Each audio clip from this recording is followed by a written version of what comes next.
coming from white women that I have supported saying that when they invest in programs, they're looking around the rooms, be it in person or virtually, to see who are the other people in the room. And if it is just people who look and sound like them, they do not feel satisfied. They feel like they're missing something. It doesn't feel right anymore. And this one, I must admit, it caught me by surprise because my response was, wouldn't you then feel more comfortable that you're within, your group, your people? And I was like, no, Annie, after doing this work of racial inclusion, my awareness is so heightened that it feels very, very uncomfortable to just be in a room where we're all white women and we're all expanding and growing, knowing that there's groups of other people who do not have these opportunities, and we're not doing anything actively to get them here. We are represented. We are represented. We are represented. Welcome to Represented, the podcast. I'm Aniki Shuru, racial equity coach for online business owners who want to be intentionally inclusive by building a business that is racially equitable. I created this podcast to normalize a conversation around racial inclusion so that fear is no longer the barrier that gets in the way of doing this work. This isn't about perfection, it's about progress. Whether you're taking your first steps or you're well-versed in the journey towards racial equity, this space is for you. So welcome home, friend. Let's get started. From coast to coast, around the globe, we are represented.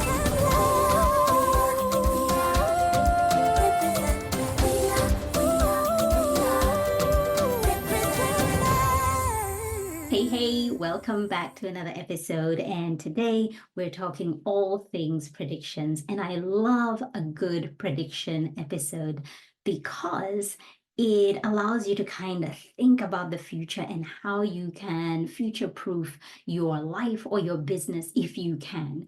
And the beautiful thing about predictions is that whilst they're not set in stone, they're such a great opportunity to improve where you're at in your business. And specifically today, going through my predictions about racial inclusion in 2024, but it's not really closed into 2024, it's into the future as well. And so, as I said, these are just likely projections. We don't know if they're going to happen or not, but there is a trend based on the conversations that I've been having with my clients and based on where I am seeing the conversation online going. And so take this as your opportunity to think about the areas in your business where you might be overlooking the ways in which you can do better. So prediction number one, racial inclusion in your program. That is something that more and more discerning buyers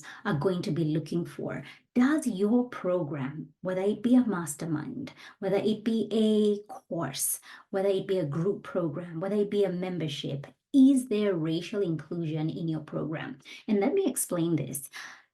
Coming from white women that I have supported saying that when they invest in programs, they're looking around the rooms, be it in person or virtually, to see who are the other people in the room.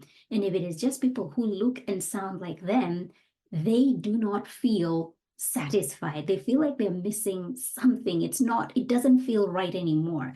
And this one, I must admit, it caught me by surprise because my response was, wouldn't you then feel more comfortable that you're within, your group, your people? And I was like, no, Annie, after doing this work of racial inclusion, my awareness is so heightened that it feels very, very uncomfortable to just be in a room where we're all white women and we're all expanding and growing, knowing that there's groups of other people who do not have these opportunities, and we're not doing anything actively to get them here to these positions that we have, or these tables that we are sitting around.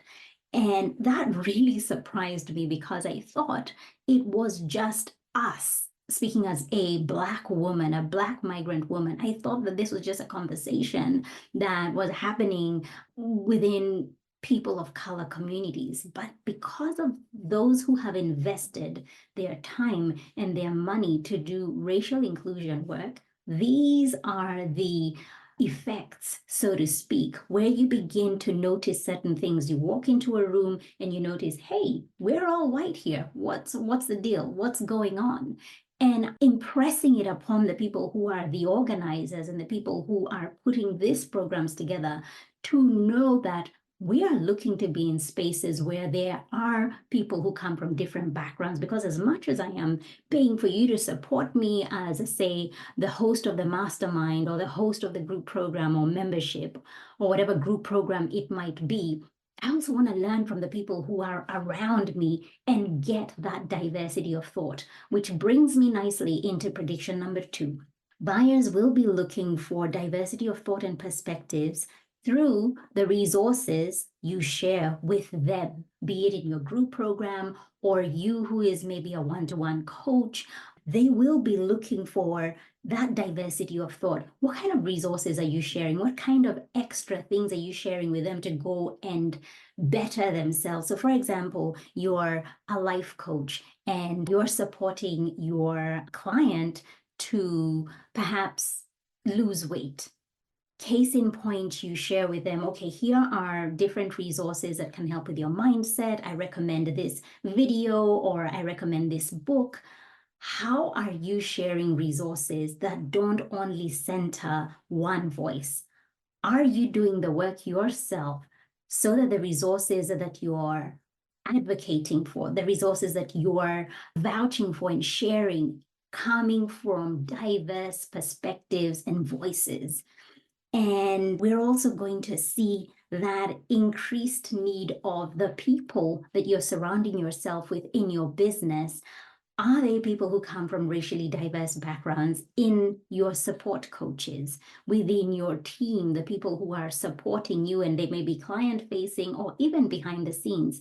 Because this is also another area that can really support you as an online business owner when you have a team that is racially diverse, because they're going to voice things that you, as potentially a white person, may not see. You may not always think that perhaps we could do better in this area. And one of the biggest myths I see, and I'm digressing here a little bit, but one of the biggest myths I see is online business owners saying we are so diverse. We have people who are signing up for our programs and they're coming from different racial backgrounds, and that means we're inclusive. Not necessarily. Just because you have people who are signing up from different racial backgrounds doesn't mean you're being inclusive. It doesn't mean that they necessarily feel welcome, they necessarily feel valued, or in fact that they are seeing the results that your program is promising, simply because there are extra barriers and challenges and setbacks that they do experience. And so going back to the fact that having a team that is racially diverse allows you to have a more open perspective, a more inclusive lens when it comes to your business operations, when it comes to how you're interacting with your clients, and the kind of experience that they end up having through your support. Prediction number 3. I foresee more advertising to countries where the people of the global majority are located. So not just the usual countries where we see a lot of advertising happening. And by advertising, speaking about things like Facebook ads, where we see people picking countries such as the US, UK, Australia, Canada. And by so doing, you're really speaking to that dominant culture that is potentially more and more white people. So we're going to see a shift where people are beginning to tap into the countries where we know the global majority are. And we're going to see more ads into places like India, places like China, places like, the continent of Africa, places within Southeast Asia and so on, where you want to widen your pool, and so casting a wider net. Prediction number 4. And this one is going to be a little bit painful, so hold on. Payment plans that do not cost more than those who pay it full. So we have seen in the particularly in the coaching space, online coaching space, whereby if you pay in full, you are paying less than somebody who perhaps has a 3 monthly payment plan or 6 or 12, however long the payment plan is. There is normally an added percentage on top of that. And the added percentage is normally to cover for the costs of potentially failed payments and having to follow up. But I foresee in the future that we are going to move into a space where those who need the most help, in terms of those who cannot afford to pay in full, are not being penalized for that. That there is going to be across the board the same amount. So I shouldn't have to pay more because I cannot pay in full. And the more I think about it, the more I talk about it with my clients, the more we see the injustice in that. Why is it that the person who is paying more is being rewarded and they're the ones who are getting the bonuses and all those things that come with it? When we look at it from an ethical perspective, when we look at it from even a human perspective, shouldn't we be helping the least so that we can at least begin to even the playing ground? And this is something that I speak deeply to when it comes to equity. How can we level the playing field so that we are meeting people at their individual circumstances rather than catering to those who are well-to-do, catering to those who can afford to pay in full? And also the mismatch whereby somebody might opt to pay in full, but had there been a payment plan that was at the same level, they'd potentially go through the payment plan. But because they don't want to pay that extra, they really do everything they can to pay in full, and that long term could potentially be something that impacts them financially. So I'm seeing things moving towards payment plans that do not cost more than pay in full. Prediction number 5, buying based on how you make people feel and not just based on results. We're seeing a shift here. People are becoming a lot more discerning. It's not so much, come work with me and I will help you build, a 6-figure business, or come work with me because this is what I've made in my business, or the changes. It's not so much about the results. The results will still be important, but hear me when I say this. What is going to be even more important is how you make that person feel. Do they feel like you're hearing them? Do they feel like you actually understand where they're coming from, the systemic barriers that exist, and how you are well equipped and skilled to help them navigate through that? How are you reinventing yourself as a space holder to be able to help your clients, support them through whatever barriers they have in a way that allows them to feel good, to embrace who they are? We're going to see a lot more of that in the future. Prediction number 6, evidence of your inclusion work as a criteria to be considered for an award. As we're seeing more and more awards being the thing that separates others in the industry, award-winning coach, award-winning business, award-winning product, a lot of the criteria will be based on the evidence of the inclusion work that you have done. And so if there is evidence to show that inclusion work is something that you have embedded in your business, it will be a lot more favorable than somebody who has no evidence that they have done this work, and not just evidence by something that is just a tick box thing, but through your clients. Is there evidence that you're supporting clients who come from a racially diverse background? What impact are you having on people who come from those who are less served, those who are underserved, underrepresented? Is there evidence to show that you're working with these people? Is there evidence to show, perhaps if you're not yet working with those people, but you are doing this work? Is there anything to show that?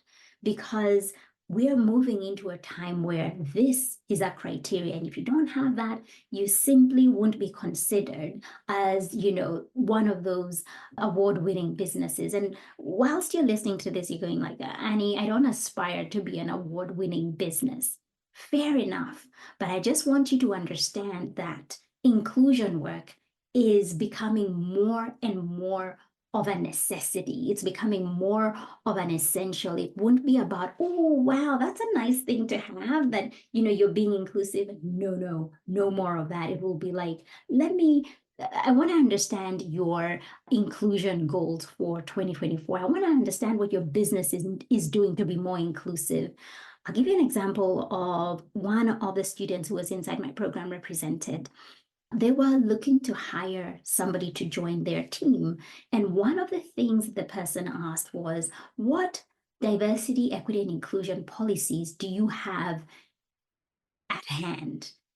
And she said she was so happy with this question being asked because she was in the program doing represented and could talk about not only the policies that they were working to put in place, but the work that she was doing from a very personal perspective. And that conversation allowed the person who was being interviewed, we're no longer in interviews where you're just interviewing the person who you want to hire. The person who you are hiring is also interviewing you as a business to see, are you a good fit? Are you a business that is aligned with my values of inclusion? And would I want to show up and do this work together in a business such as this? So this, I believe, was such a big deal maker for this particular student and her business as far as inclusion work goes. Okay, let's do a quick recap of those 6 predictions for 2024 and beyond. Number 1, racial inclusion in your business. Is there evidence to show that there's racial inclusion in your business by the clients that are signing up to your programs? Number 2, diversity of thought and perspectives through the resources that you're sharing with your clients and the support team that you have on board. Prediction number 3, advertising to countries where people of the global majority are located. So not just the usual USA, UK, Australia, Canada. Prediction number 4, payment plans that do not cost more than those who pay in full. Prediction number 5, buying based on how you make people feel and not just results. And lastly, prediction number 6, evidence of your inclusion work as a criteria to be considered for an award. Okay, so now, do you want to ensure that you are being as inclusive as you can with your online coaching business? If you do, then I would love for you to check out my brand new free resource. It's the Inclusive Business Audit. It's a template that supports you to assess the inclusivity of your online business. Head over to anigishuru.com/audit. That's Anigishuru, GICHURU/audit. AUDIT. AUDIT. We are represented. We are represented. We are represented. Thank you so much for tuning in. Why don't you go ahead and hit that subscribe button and leave a review so this podcast can reach more online business owners, and together we can begin to normalize racial inclusion in the online coaching space. I'd love to acknowledge the traditional owners of the land where this podcast episode was recorded, the Wiradjuri people in central New South Wales, Australia. Music produced in Nairobi, Kenya by Patrick St. P. Mbaru and Kambua Mathu. Vocals by Joanne Matata. Represented from coast to coast.